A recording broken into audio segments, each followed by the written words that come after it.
So I'm going to introduce Brooks, Brooks Wright from Shelter Point. Can you hear me, Brooks? I can, thank you. Yeah. So go ahead, Brooks. All right, good morning, everybody. You guys are hearing me fine as well? Yes. All right, great. Good morning, everybody. It's a pleasure to be here. Thanks, Glenn and Jay, for setting this up.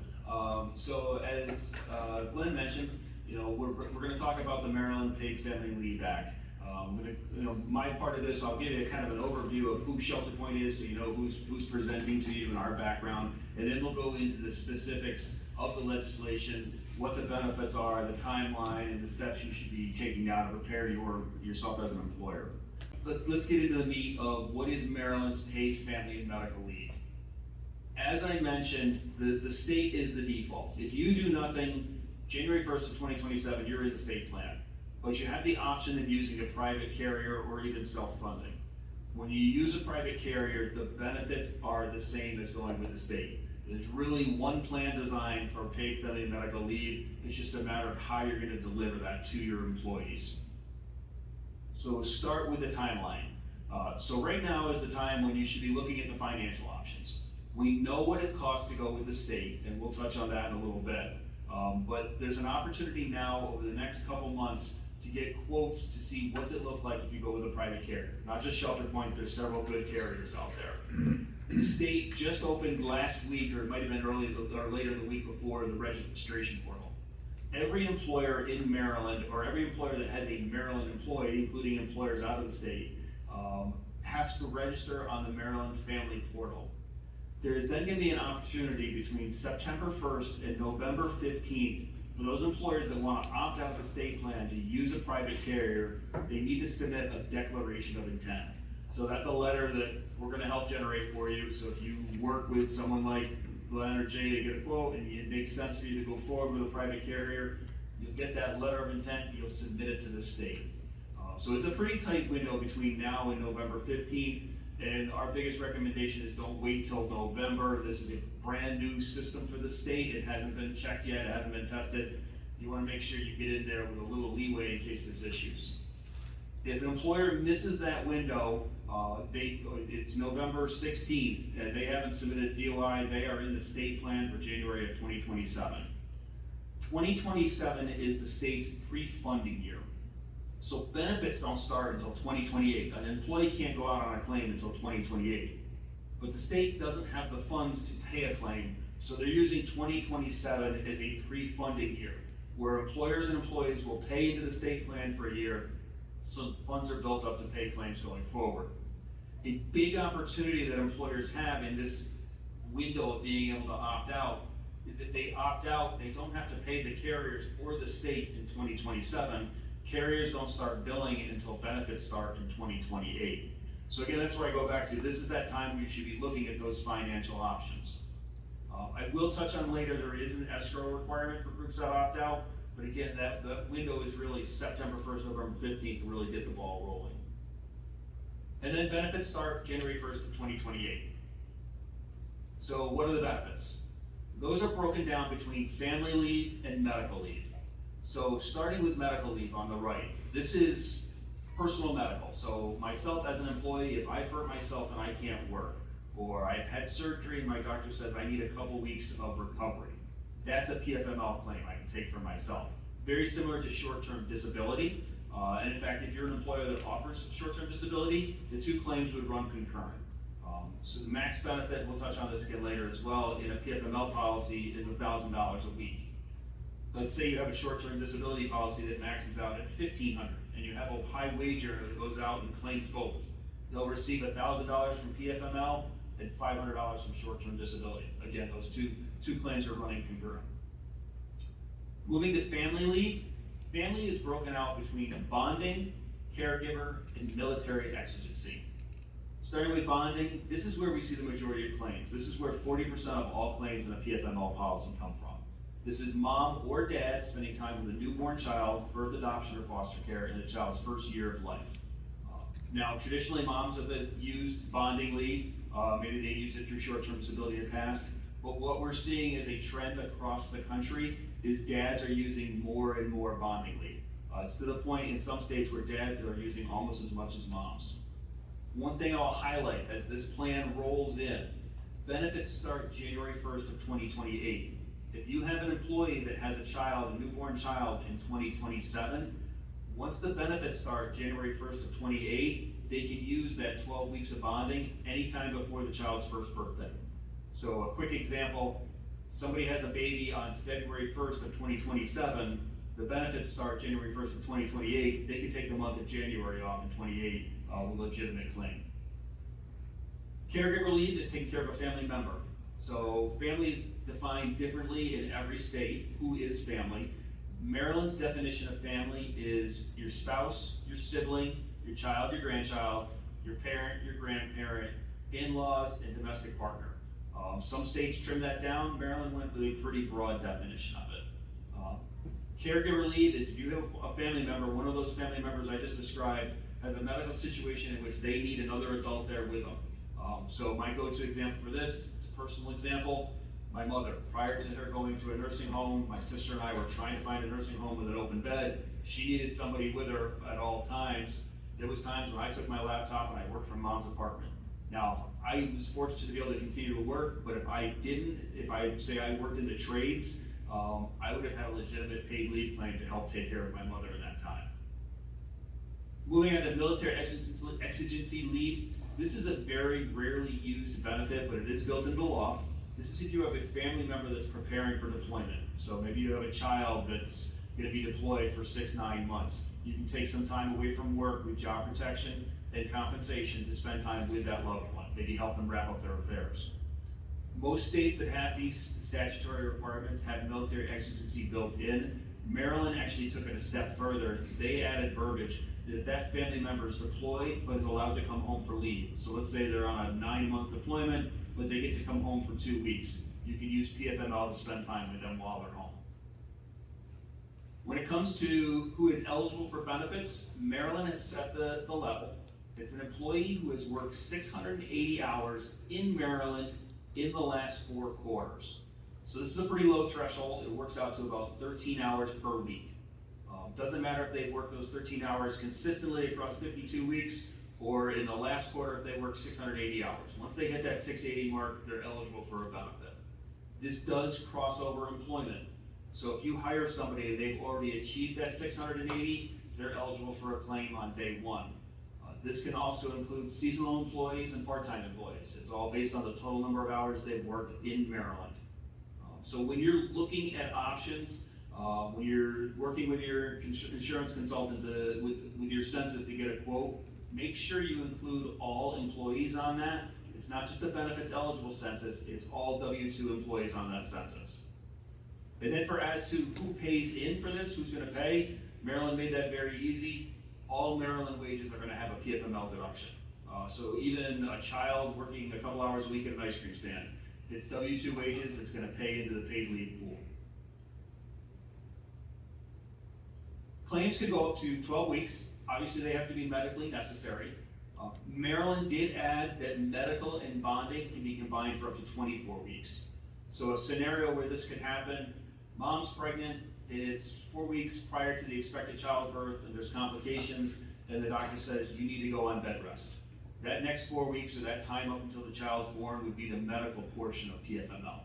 Then once the child is born, then mom still has 12 weeks of bonding leave available to her.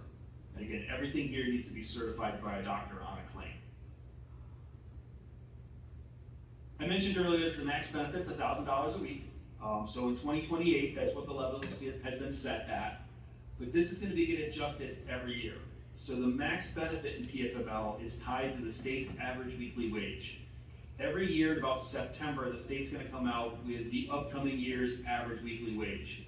As that comes out, the max benefit will get adjusted with it. What we see in most states is about a 2 to 4% increase year over year. So where in 2028, the max benefit here is $1,000, don't be surprised in if 2029, the max benefit is $1,030, $1,042, something like that. It'll go up in incremental steps every year.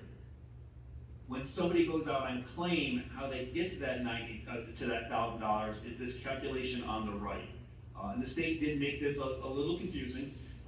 It's 90% of the portion of the employee's average weekly wage that is equal or less than 65% of the state's average weekly wage, and then the benefit accumulates at 50% up to that $1,000. So a couple things with that. First, I would never attempt to help your employee figure out how much they're gonna get. They should either work with the state, or if you're with a carrier, talk to the carrier. What we do on our side to determine this is when a claim comes in, part of the claim form is the employer section, which is verifying eligibility of that employee, verifying that it is their employee, and then reporting back wages. We take those back wages through this calculation, and that's how we determine the payout amount. I'll also add that Maryland has said that they expect the vast majority of claimants to be at that $1,000 per week. Average wages in Maryland are slightly higher than other parts of the country, so they expect most claimants to be receiving the full $1,000.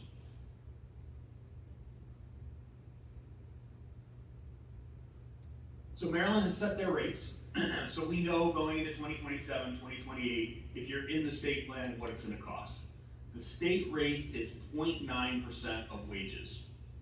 It's set up to be a 50-50 split. 0.45 coming out of the employee's paycheck, matched by 0.45 from the employer. The employee would pay up to the Social Security cap, which is roughly $175,000, $180,000 a year.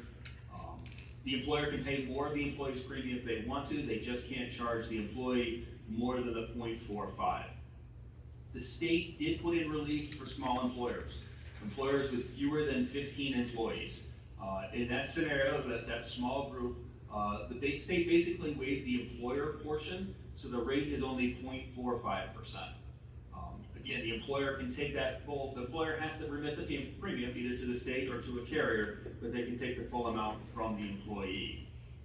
On employee size, Maryland is pretty specific that it has to be truly the small employers, and it's all employees in all states. So if an employer has 5 employees in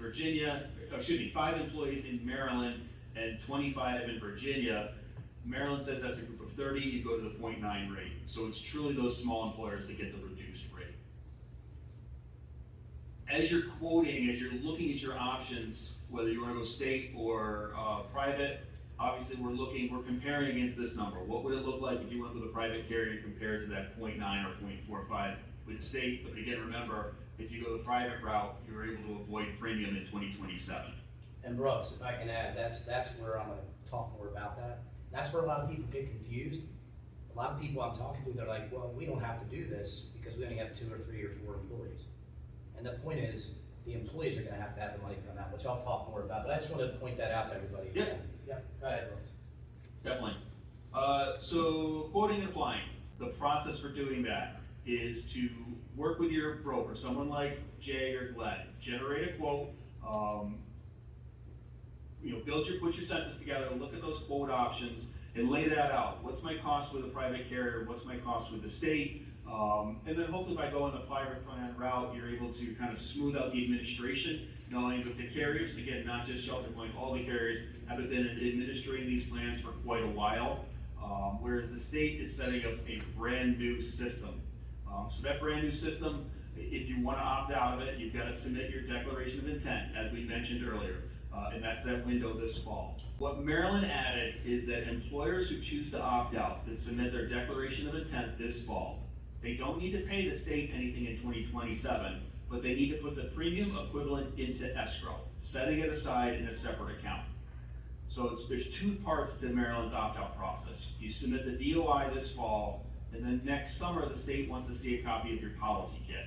And that's the proof that you did, as an employer, take the final step and you contracted with a private carrier. So Maryland is saying that in that time frame, prior to the state collecting your policy kit, you need to put the premium equivalent that you would have sent the state aside in escrow. Once you submit your policy kit and it's approved by the state, again, summer of 2027, those funds are released from escrow back to the employer. So that's where what the state is doing is basically ensuring that if an employer says they're gonna opt out, that they commit to it. Because if they don't, if the employer drops the ball, they're gonna default back into the state plan at all for all of 2027. So the state wants to make sure those employers have that money available. Brooks and I were at a event, and the event we had the Department of Labor speak about the escrow. And I brought up that escrow account. I said, you're doing a great job giving everybody information about the state program and opting out in escrow, but but you're not giving people details. So just on that point, they could not give me the details, this was 4 weeks ago, of how to do the escrow account. So what I'm telling my clients is, set up a quarterly, like you would do a quarterly unemployment report, right? Put that money into that account, okay? Hold that from an operating account and put it in an escrow account, okay? Since we're not giving any details, and I said to the Department of Labor people, will that be sufficient? They said, if you get an audit, if you can prove you have the money set aside, the first quarter, and then I'm telling my clients, if they don't approve it until the summer, then put the next amount in for that quarter. But if you take it from the employee and the employer match, then you gotta give it back. Kind of makes it a little messy. So I just wanna let you know what I'm suggesting for the smaller clients who want to do. But that's something that we can talk more in detail. But go ahead, Brooks. I just wanna bring that up. It's an important point. Yeah, and I'll just, to kind of build on that, if you take, you can take employee deductions in 2027 to fund that escrow, so you can take the 0.45 out of their paycheck. If you do, when the money's released from escrow, you have to pay them back, which has tax consequences. If the employee has left, the state rules say you have to make the best attempt to find that employee to give them the money. And then if you cannot find the employee, the state rule says those funds should go to the state. So unless it is a cash-strapped employer, everything we're hearing in the market is most employers are just gonna fund that escrow separate from employee deductions, just to avoid those headaches. Exactly. But again, you go through that process, and that's what allows you to save that full year of premium. Which, again, it's a lot of information, right, to unfold and take in, right? So, one of the things that the state did in addition to the escrow account, and other states, like I have clients in Delaware, they implemented this. If you choose to opt out, you have to pay an opt-out fee, okay? Now, other states, it was a one-time application opt-out. Maryland, it's every single year you pay the opt-out fee, okay? So, if you fit into a category between 1 to 14 employees, it's $100, 15 to 49, $250. As you can see, once you get down to 1,000 or more employees, some of those companies are gonna self-fund.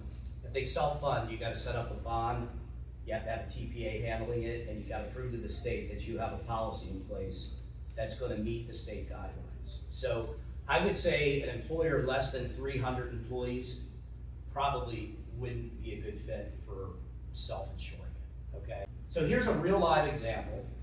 I have a client that has 52 employees, they're an electrical contracting company, okay?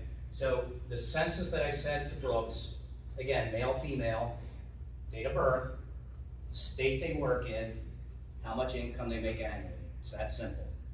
Now we have online quoting. Brooks, thanks for that. And when somebody sends that census, I just import it into their quoting engine and it gives me a quote.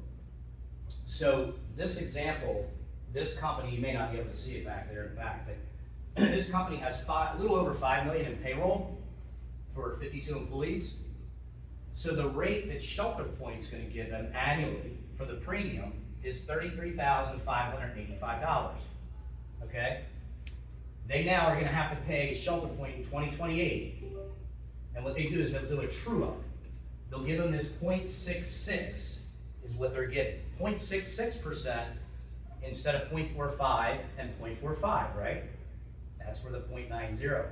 So this is where the savings is gonna be, okay? Is year in and year after, they're getting a better price, a better rate. Just like disability insurance. I sell disability insurance for years now. Now the state's requiring it, okay? So again, this example is that's what their premium's gonna be annually. Now if you flip the page again, next page, here's an example. So what I did was I told my client, and it's an email that I sent that I cut and pasted here. So if you're gonna fund the state, it's gonna be 0.45 employee, 0.45 employer match. In 2027, that multiplied by 5 million in payroll was $45,798. They're gonna pay the state to set up their own insurance company. So I said, if you go with Shelter Point, the second year, okay, you're gonna pay $33,585 in premium. And if you take the deduction between $45,798 minus $33,585, they're gonna save another $12,213 the second year. Why? Because they're just gonna pay the premium of $33,585 instead of, again, $45,798. So this company is gonna save $57,000 over the course of 2 years. That's a lot of money. Plus And shelter point. here's the builds other thing on it. bonus. Yep, so Sorry. opt-out fee is 500 for this group, 500, so even with the $1,000 opt-out fee, that's a huge benefit to that small employer. I say small, 52 employees is a good sized company, right? In small business world. So that's one example. You know, they were like, what do we have to do this? I'm like, you have to give me a commitment, you wanna move forward.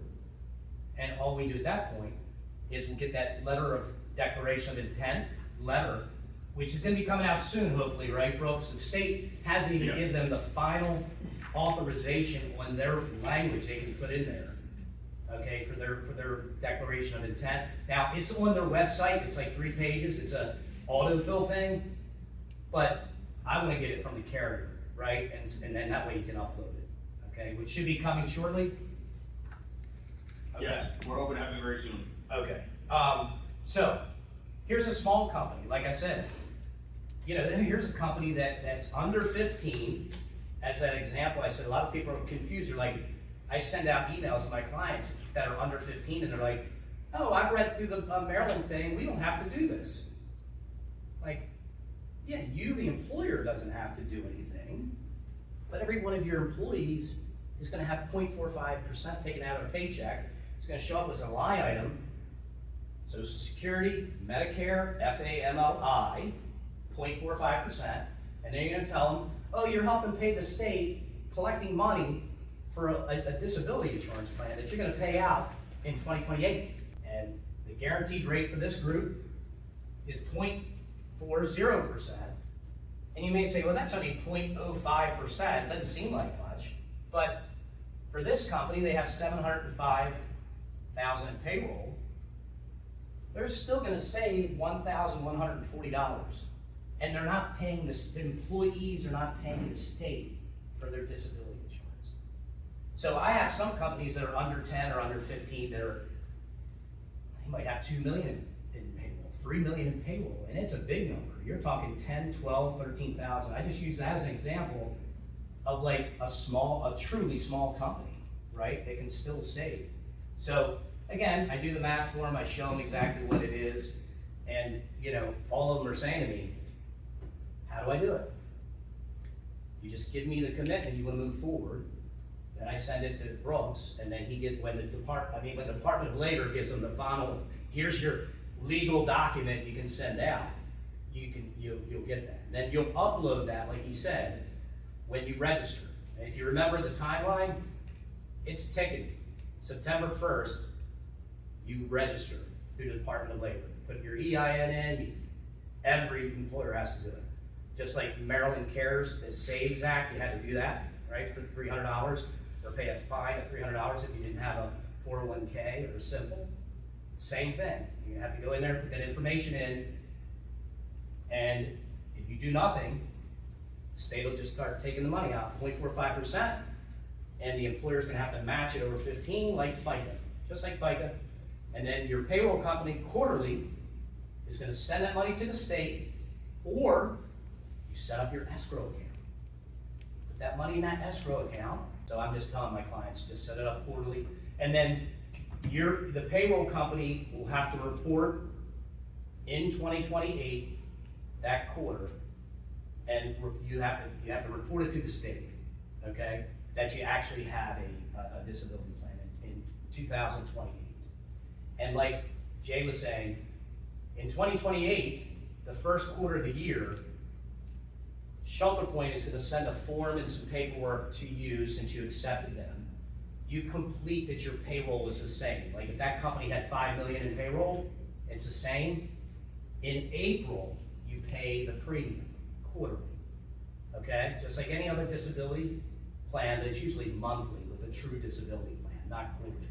But the reason they do it quarterly, they wanna look at your payroll and determine whether that's the payroll for that quarter. Correct, Brooks? Yeah, so our invoicing in the state will be similar. It's a self-billed invoice where the employer is reporting us the number of employees per month and then wages year to date. And the wages year-to-date times the rate that we offered is with the amount due. If you're with the state, it's that wages time, year-to-date times either the 0.9 or 0.45. With us, it's whatever rate we've quoted. And one other thing the state said, why this escrow account they set up was, let's say an employer merges with another company, or they buy out another company. And let's say initially they quoted them, 0.66 at electrical contracting company. And let's say they buy a company, 100 employees, and then that particular company has a lot more risk, okay? They wanted to give the reserve of the risk that if that were to happen in Shelter Point, and that's, you have to put that in your declaration of letter of intent, that if something dramatically happens, then the underwriter does reserve that, so then you have the money, and if you wanna pay the state, now you can pay the state. Does that make sense? Yeah, the bigger issue is when an employer doesn't submit paperwork to the state. They submit their declaration of intent that they're going to, and then they kind of drop the ball. The state wants to make sure they have the funds at that point, because the state does have the liability to pay claims in 2028 if that happens. But it's definitely better than giving it to the state and having them give it back.